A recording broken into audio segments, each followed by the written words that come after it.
All right, guys, ahead of UFC Perth, I am here with Neil Magny, who's no stranger to Australia. You have a little win over a legend in Hector Lombard in Brisbane. Now you're back again for more, taking out more Australian favourites and Jake Matthews here at Perth. How's it feel to be back, man? Oh man, it feels great. I mean, so far it's been a very warm welcome to Australia. I mean, the people here are great. I've been able to go and explore Perth a little bit, so I'm having a great time so far. Dude, your career is incredible. For those that haven't had a chance, go through Neil's Wikipedia or Tapology. You've beaten some of the best, people like Carlos Condit, Robbie Lawler, and many more. I gotta ask you, man, like, is there a name that stands out to you? Like a favorite statement win from your incredible career? Honestly, no. At this point, a lot of them blend in together as far as like the opponents and that kind of thing. The biggest thing is like when I sit back and just look collectively as the guys that I've beaten. I mean, at one point, I faced every single former champion in UFC now, outside of Tyron Woodley.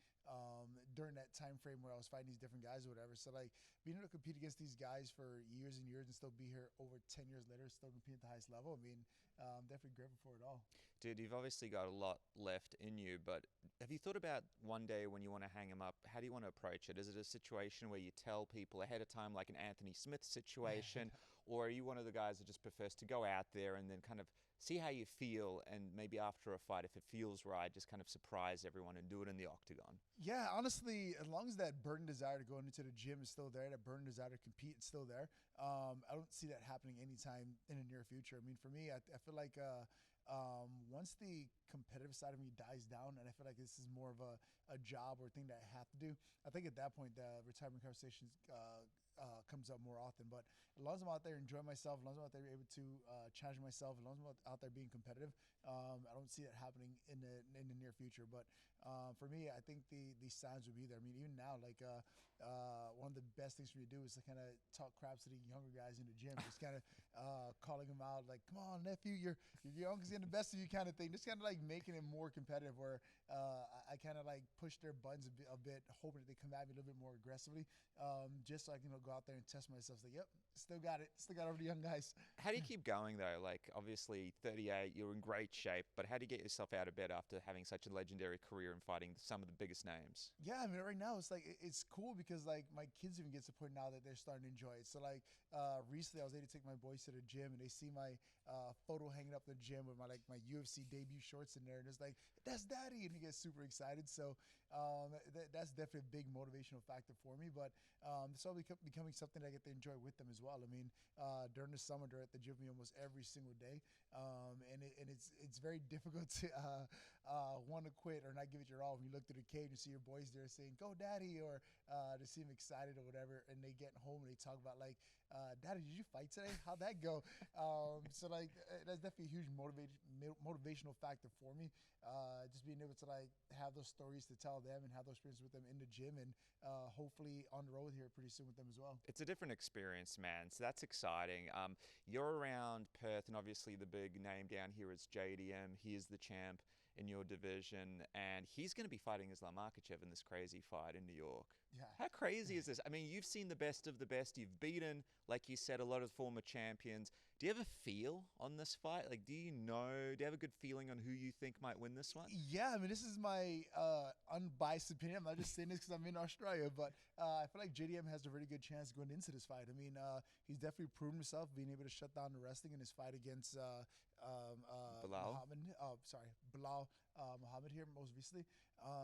And I think he's going to go out there and really shock a lot of people. I mean, I think a lot of people are giving him credit. You're accustomed to seeing guys like Islam win, and you're accustomed to associating his success with Khabib's success. But at the end of the day, those guys are two completely different fighters, and I think JDM definitely has the tools to go out there and shock a lot of people and beat Islam. You've got Jake Matthews this weekend, but the exciting thing for you is your division is like churning out new names for you to fight all the time. As a part of you sort of salivating at the idea of going back into the top of the division, potentially after beating Jake and taking on some of these big new names that you haven't had a chance to fight yet? Oh, absolutely. I mean, for me, it was like I had to take some time and like kind of reassess goals and that kind of thing, and then just start working for it. I mean, one of the most immediate goals for me is to get back in UFC rankings. I mean, this is the first time in 11 years I'm not ranked as a welterweight, and I'm not gonna lie, it does sting a little bit. So there's some motivation there to get back in the rankings, and I know that all comes with beating Jake Matthews first. So definitely focus on him, focus on the tough task in hand, and from there just kind of continue to move my career forward. Can we see a big call out in the middle of the octagon? You're a nice guy, but you got your Colby Covingtons and Wonderboy Thompsons and guys in there that could make great fights for you. Will you be vocal after this if things go to plan? Try to get someone next? Yeah, unfortunately, some of those guys that are kind of sitting the rankings, like you just mentioned, the Cody Covington, the Stevie Thompson, those kind of guys, like I feel like the call-outs don't go very far. Like those guys are very selective in who they fight, and I can almost guarantee that once like, oh yeah, I'm gonna respond to his call-out kind of thing. So for me, I've been very fortunate that like a lot of guys, such as Jake Matthews himself, I mean, after their win, it's thinking like, I want to fight Neil next, I want to fight Neil next. So there's like literally a whole list of guys that's been lined up to fight me over the last year or so. So at this point, it's like emerge from this fight healthy and then on to the next immediately. What do you make of Jake calling you out? Obviously, he's got respect for you, but he's like, I want to bash him, I want to fight him, give me Neil, give me Neil. Why do you think he's so obsessed with this fight? Yeah, I mean, honestly, that's been the mystery for me to figure out. I mean, on one end of it, I'm just like, I'm looking at it away like, man, is it like respecting? Does he respect what I've done and what I and how I compete that he wants to test him against me? On the other hand, it's like, does he see me as an easy opportunity? I'm gonna go out there and just kind of completely destroy Neil, and that's gonna propel my career forward. So it's like I don't necessarily know what to make of the constant call-outs and that kind of thing, but I do know one thing for sure. I mean, it kind of sets the table for me to go out there and perform really, really well. Where the next guy says like, "Hey, who want to fight next? I want to fight.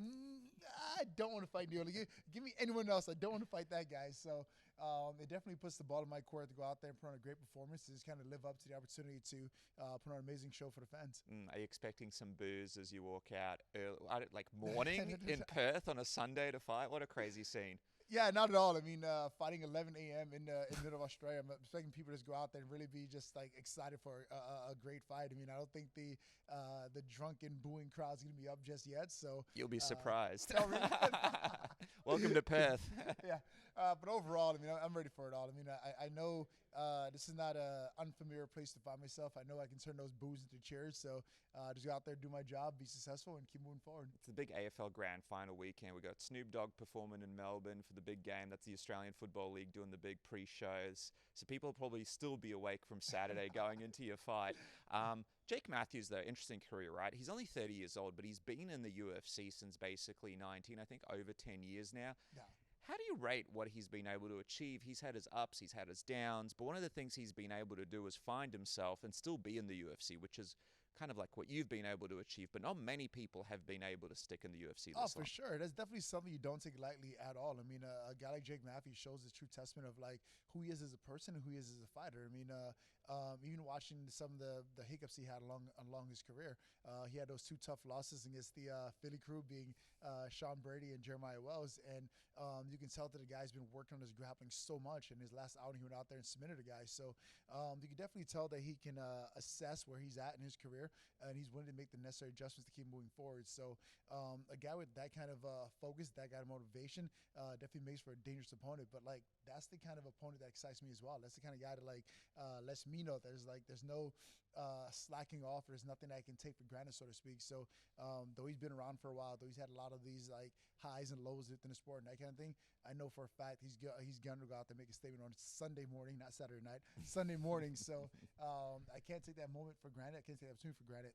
Yeah, how do you feel you guys match up? Do you see this going the full 3 rounds? Do you think, this could be a statement for Neil Magny here? I'm looking to make a statement. I do not want to go 3 rounds. I'm looking to make a statement. I mean, it feels good to go out there and finish fights. I had an interview earlier today where it's like, oh, wow, your last fight was a great win in Neil Magny faction. I was like, what does that mean? Oh, wow. They're referring to a long fight now as the Neil Magny. For sure. So to go out there and get it done early, get it done the first round would definitely be an absolute honor for me to get done. So, but either way, I mean, at the end of the day, it's to be an exciting fight for the fans, exciting fight for me. It's to be a ton of new skill sets that I display. So I'm excited for it. Well, dude, we're excited to see you here. It's been an honor watching your career, and I can't wait to see what's next for you. Thanks for coming down to Perth, and let's get this going, man. 11 a.m. Sunday morning. Drunk no Perthians booing at you or cheering you or doing whatever. Best of luck, my friend. Awesome.